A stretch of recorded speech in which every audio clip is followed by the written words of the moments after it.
seolú drécht leasithe de Héarmainn na Breataine chuig ceann carúna an toscaireachta Éireannaí a Hans Place timpeall an Naoú Chlog. Ní fada in na dhéisin nó gur tháinig Michael Collins.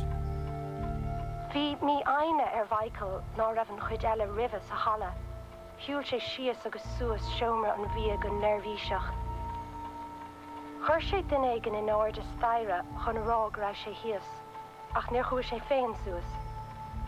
In anad sin, shiúil sé, faoi mar bheith anmhí alta I gás, síos agus suas, grúama, ciún, duchialach. An son, cha sé féin an nuas ar ná chathir seomra bia.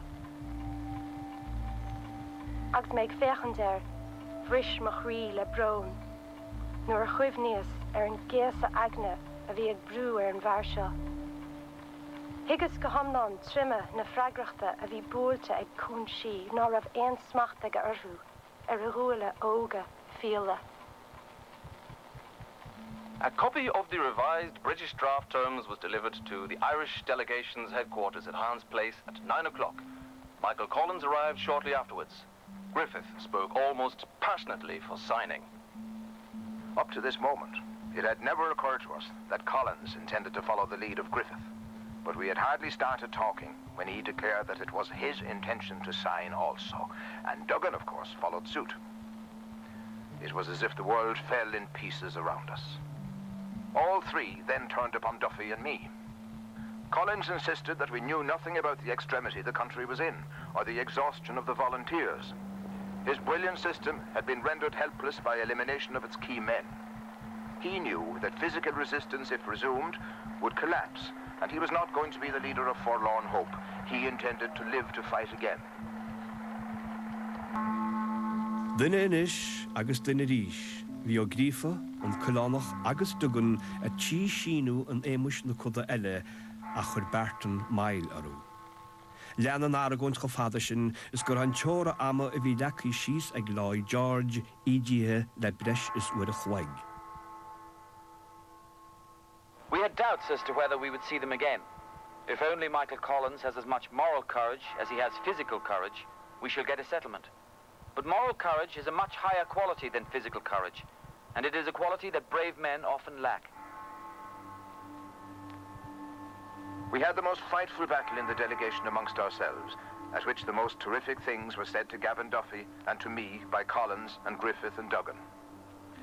3 times they put on their hats and took their coats to go without us. Barton, said Duggan, you will be hanged from a lamppost in the streets of Dublin if your refusal to sign causes a new war in Ireland.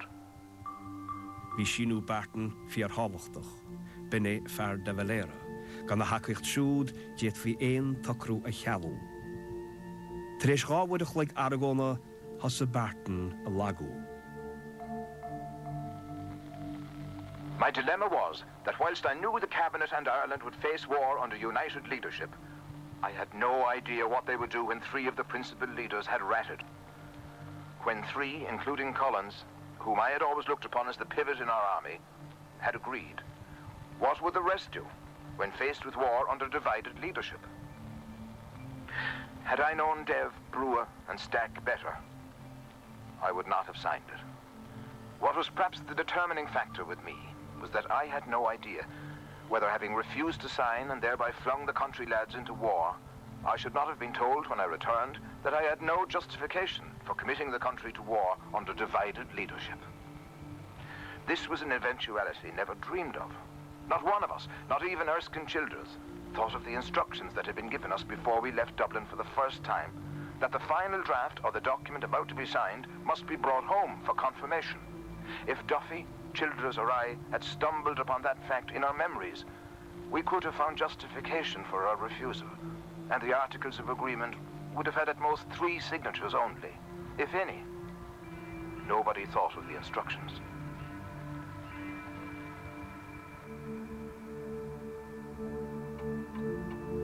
Bhí sé timpeall cearú tar éis hí néag nuair chun na toscarí éireannacha ó Hans Place go Stráid Downing mar a Winston Churchill rúnaí stáit chogha a fannachló.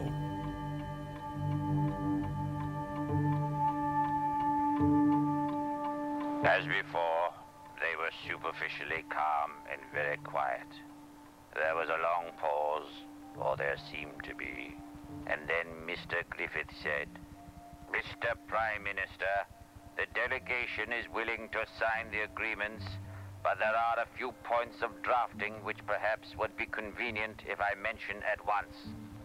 Thus, by the easiest of gestures, he carried the whole matter into the region of detail, and everyone concentrated upon those points with overstrained interest so as to drive the main issue into the background forever.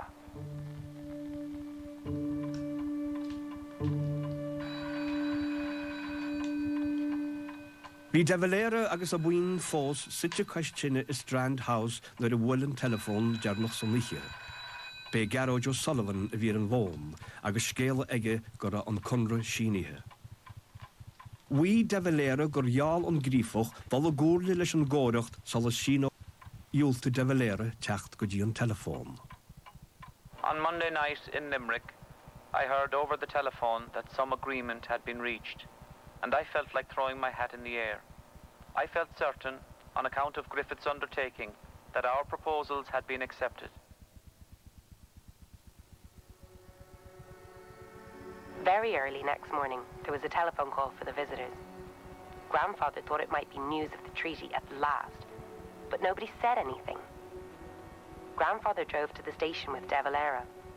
Nothing of any significance was said on the way. There was a reserved carriage on the train, and de Valera stepped into the main compartment of it. Michael Rinn was following him when Dick Mulcahy tapped him on the shoulder and indicated the end carriage, in which they then ensconced themselves. Nothing was said, but something had surely happened. An train go blá clia, hí de Valera agus brú i leatíb ó bhfuil chaha agus Michael Rinn. Is minic a captor go an train sin a planalú an Cogo Cahago. A stop press was being cried along the streets. The treaty had been signed. They all knew it, and the very last to know was Grandfather. If he privately felt annoyed, publicly, he was the more greatly admired for the guard he could keep on his tongue. Bhí an scéal mó, díreach agus na nuachtáin tí ógurt gur a tepe i ríis in na córátí, go haban bhí fógra stadú leidena fé mar dúirt Times London. The brief news of the agreement reached the Dublin newspapers about an hour before they went to press this morning. Nothing could be altered at that late hour, and only one newspaper, the Freeman's Journal, found time and space for a word of comment, expressing its confidence that the peace terms conformed to the principles for which Ireland stands. There is no visible excitement in Dublin today, and those who remember the public jubilations whenever the Nationalist Party scored a political point in the old times are struck by the contrast. The greatest incident in 700 years of Anglo-Irish history happened in the small hours of this morning. But this afternoon, not a single banner or illumination brightened the murky streets of Dublin.